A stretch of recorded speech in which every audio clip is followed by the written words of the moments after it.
It may not look like much to you, but for Ian MacDaniel, this walk down the hallway at Beth Israel Deaconess Medical Center is a pretty remarkable step on a journey of recovery.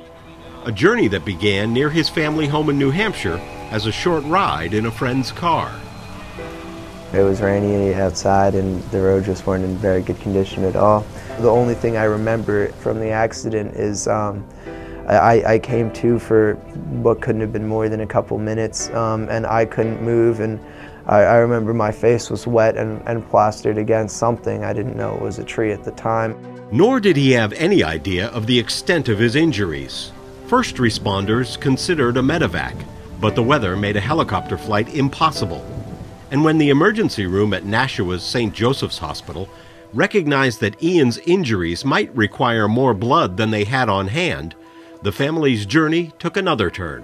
When I walked into that ER down at St. Joe's, there was blood all over the nurses, and they came up to me and they said, "We're so glad you're here. We need permission to take him to Boston. We cannot handle him here, and we would like to send him to Beth Israel Deaconess." And I said, "Whatever you think."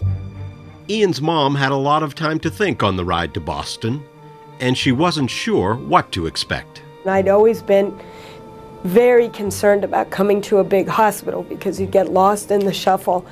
And we drove up to your portico here, and I was pretty much in shock. And it was like a swarm of bees coming to my son. She wouldn't see Ian for nearly 10 hours.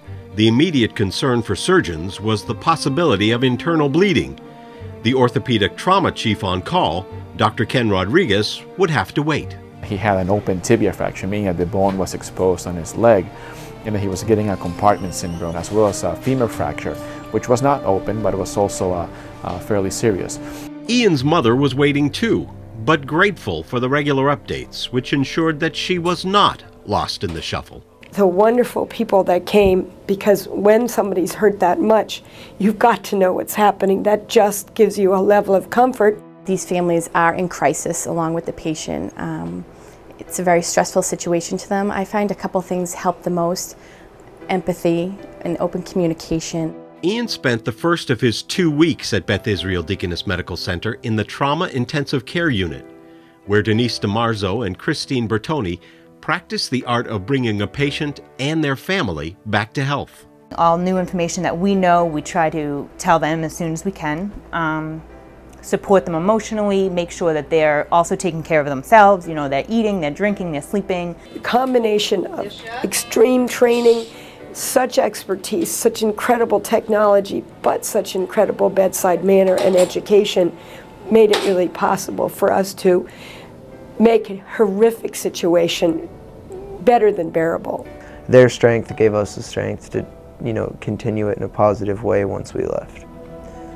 6 months after the accident, Ian's visit with Dr. Rodriguez provides further evidence to support that statement. You're not limping anymore.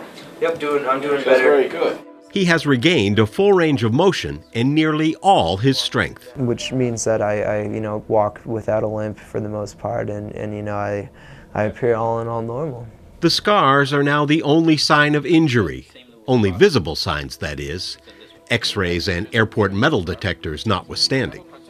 So I actually had 2 rods, 6 screws, and then the thing to hold my hip in place. I hope to travel a lot in the future, so metal detectors might pose a problem, but I believe there is a card you can get from your doctor, and I can also, show them copies of the X-rays. Journeys that might have been hard to even contemplate not too long ago. All the technical expertise and the fancy computers would have been fabulously important, but it was just so complemented by the human side and the soft side of the care. We will just never forget Beth Israel Deaconess and the fabulous doctors and the fabulous nurses that gave me my son's life back.